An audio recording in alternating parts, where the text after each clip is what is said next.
शक एक ऐसी बीमारी है जिसका इलाज इस दुनिया के बड़ा से बड़ा डॉक्टर भी नहीं कर सकता है।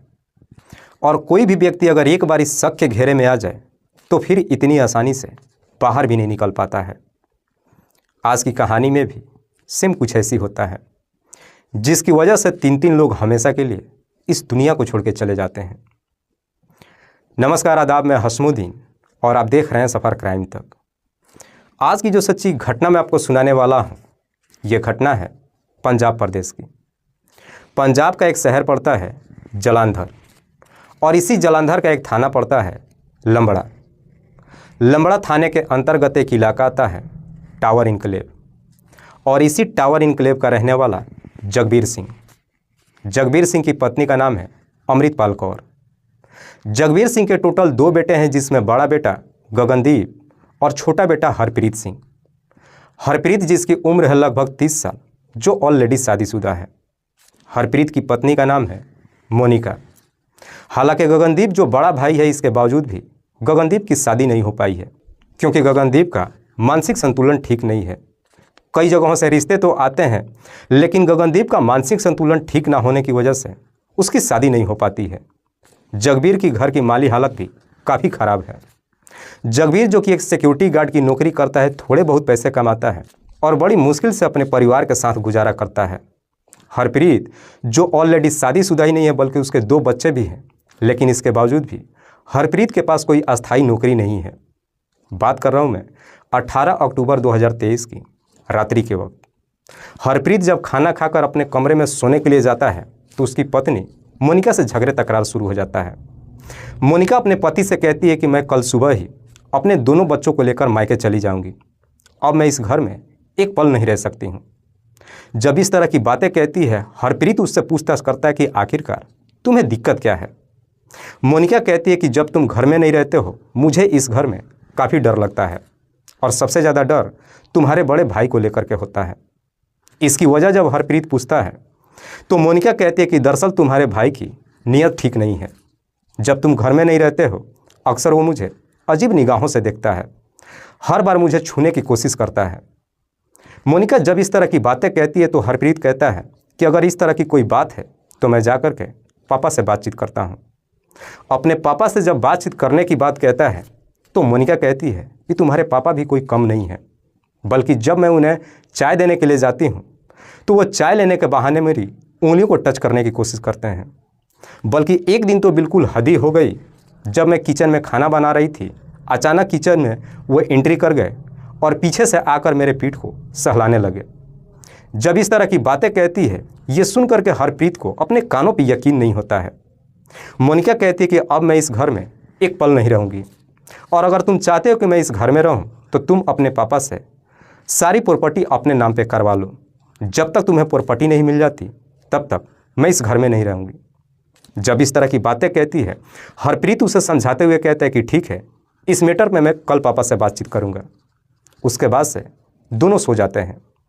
अगली सुबह जब हरप्रीत उठता है तो देखता है कि घर में ना तो उसकी पत्नी है और ना ही उसके दोनों बच्चे हैं। हरप्रीत को यह मालूम चल जाता है कि उसकी पत्नी उसके दोनों बच्चों को लेकर मायके जा चुकी है। सुबह सुबह ही हरप्रीत का काफ़ी मूड खराब हो जाता है। वो नाश्ता नहीं करता है, घर से बाहर निकल जाता है और करीब दोपहर के वक्त अपने घर में वापस आता है। लेकिन हरप्रीत जब दोपहर के वक्त अपने घर पे वापस आता है, काफ़ी नशे में आता है और सीधे जाकर अपने पापा से बातचीत करता है। कहता है कि जितनी भी प्रॉपर्टी है सब के सब मेरे नाम पे कर दो, क्योंकि जब प्रॉपर्टी मेरे नाम पे हो जाएगी उस प्रॉपर्टी से मैं कुछ बेच करके एक बिजनेस करना चाहता हूँ। प्रॉपर्टी जब अपने नाम कराने की बात कहता है, जगबीर उसे साफ साफ एक ही जवाब देता है कि ये प्रॉपर्टी मैं अपने जीते जी कभी तुम्हारे नाम नहीं करूँगा। इसी बात को लेकर के हरप्रीत और उसके पिता के बीच में झगड़े तकरार शुरू हो जाता है। जैसे ही झगड़े तकरार शुरू होता है, वहाँ पे हरप्रीत की माँ भी पहुँच जाती है। हरप्रीत अपनी माँ से भी वही बात कहता है कि प्रॉपर्टी मेरे नाम कर दो।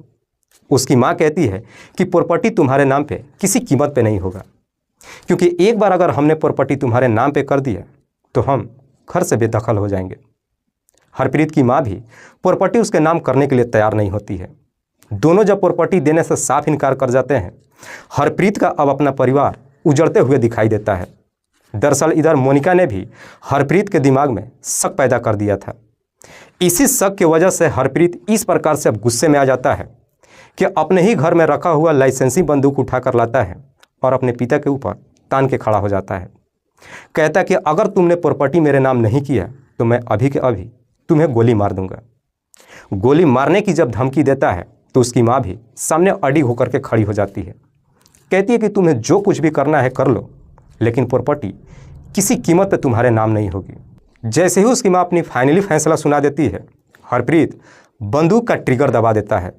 जो गोली हरप्रीत की माँ को जाकर लग जाती है, जिसकी वजह से वो काफ़ी गंभीर अवस्था में वहीं पे गिर जाती है। इधर जगबीर इससे पहले कुछ समझ पाता, हरप्रीत दूसरी गोली अपने पिता के ऊपर चला देता है, जिसकी वजह से जगबीर भी काफ़ी गंभीर अवस्था में वहीं पे गिर जाता है। दो दो गोलियां चलने की आवाज़ जब उसका बड़ा भाई गगनदीप सुनता है, वो भी भागते दौड़ते उस कमरे में पहुंचता है। जब कमरे में पहुंचता है, अपनी माँ और पिता को इस हालत में देखता है, हरप्रीत से लड़ बैठता है। हरप्रीत फिर से उस बंदूक में कुछ गोलियां लोड करता है और अपने भाई गगनदीप के ऊपर भी चला देता है, जिसकी वजह से तीनों को घटनास्थल पर ही मौत हो जाती है। उसके बाद से हरप्रीत अब अपने आप को बचाने के लिए किचन में जाता है, सिलेंडर का गैस ओपन कर देता है, अपने घर से बाहर निकलता है, दरवाजे पे ताला लगाकर शाम के करीब 5 बजे के आसपास घर से फरार हो जाता है। गोलियां चलने की आवाज़ जब आस पड़ोस के लोग सुनते हैं, उसके दरवाजे पे इकट्ठा होते हैं। दरवाजे पे जब ताला देखते हैं, घर के अंदर से जब गैस की बू आती है, पड़ोसी तुरंत ही इस बात की सूचना नज़दीकी थाने में दे देते हैं। इधर पुलिस को जैसे ही सूचना मिलती है, पुलिस तुरंत ही जगबीर के घर पे पहुंचती है और ताला तोड़ करके घर के अंदर एंट्री करती है। जैसे ही पुलिस कमरे में पहुंचती है, कमरे में 3-3 डेड बॉडीज़ को देखती है। पुलिस जब इस बारे में वहां पे पड़ोसियों से पूछताछ करती है, तो पड़ोसी कहते हैं कि साहब हमने गोलियां चलने की आवाज़ सुन करके ही यहाँ पर आए थे। पुलिस जब पड़ोसियों से हरप्रीत के बारे में पूछताछ करती है, तो पड़ोसी कहते हैं कि साहब हरप्रीत घर छोड़ करके फरार हो चुका है। पुलिस हरप्रीत की पत्नी मोनिका के बारे में जब पूछताछ करती है, तो पड़ोसी कहते हैं कि साहब मोनिका सुबह अपने दोनों बच्चों के साथ घर से बाहर जाते हुए दिखाई दी थी। पुलिस सबसे पहले तीनों की डेड बॉडी को अपने कब्जे में लेती है और उसे पोस्टमार्टम के लिए भेज देती है और फिर हरप्रीत की हर जगहों पर तलाश करना शुरू कर देती है। पुलिस अपनी तमाम कोशिश कर लेती है, लेकिन इसके बावजूद भी हरप्रीत का कहीं कुछ पता नहीं चलता है। पर रात्रि के जैसे ही 11 बजता है, हरप्रीत अपने आप को सरेंडर करने के लिए थाने की तरफ रवाना होता है। लेकिन इससे पहले इस बात की जानकारी पुलिस को मालूम चल जाता है और रास्ते से ही हरप्रीत को अपने कस्टडी में ले लेती है। पुलिस जब हरप्रीत से तीनों की हत्या के बारे में पूछताछ करती है, तो हरप्रीत भी बड़ी आसानी से अपना जुर्म कबूल कर लेता है। लेकिन हरप्रीत साथ साथ पुलिस वालों से यह भी कहता है कि मैंने जो कुछ भी किया है, मुझे उसका कोई अफसोस नहीं है। इस बारे में पुलिस जब हरप्रीत से पूछताछ करती है, तो हरप्रीत कहता है कि दरअसल मेरे पिता और मेरे भाई की मेरी पत्नी के तरफ नीयत खराब हो चुकी थी। वो हर बार उसे अपने लपेटे में लेने की कोशिश कर रहे थे। दरअसल मैं उनसे अपनी बिजनेस करने के लिए प्रॉपर्टी भी मांग रहा था, लेकिन वो प्रॉपर्टी भी मुझे नहीं दे रहे थे। सबने मिल करके मेरे जीवन को नर्क बना के रखा था। जब शक की बात पुलिस वालों से कहता है, पुलिस इस बात को मानने के लिए तैयार ही नहीं होती है। तभी हरप्रीत पुलिस वालों से कहता है कि साहब ये बात बिल्कुल सत्य है। दरअसल मेरे भाई और पिता की मेरी पत्नी को ही देखकर नीयत खराब नहीं थी, बल्कि उन दोनों का महिलाओं के साथ में अवैध संबंध भी चल रहा था। इसीलिए मैंने जो कुछ भी किया है, मुझे अपने किए पे कोई परवाह नहीं है। हरप्रीत जब अपनी पूरी सच्चाई कबूल कर लेता है, पुलिस हरप्रीत के तहरीर पर उसे अपने कस्टडी में लेकर अगले दिन जिला अदालत में पेश करती है, जहां से उसे जेल भेज दिया जाता है। दोस्तों, इस पूरी घटना के बारे में आप क्या सोचते हैं?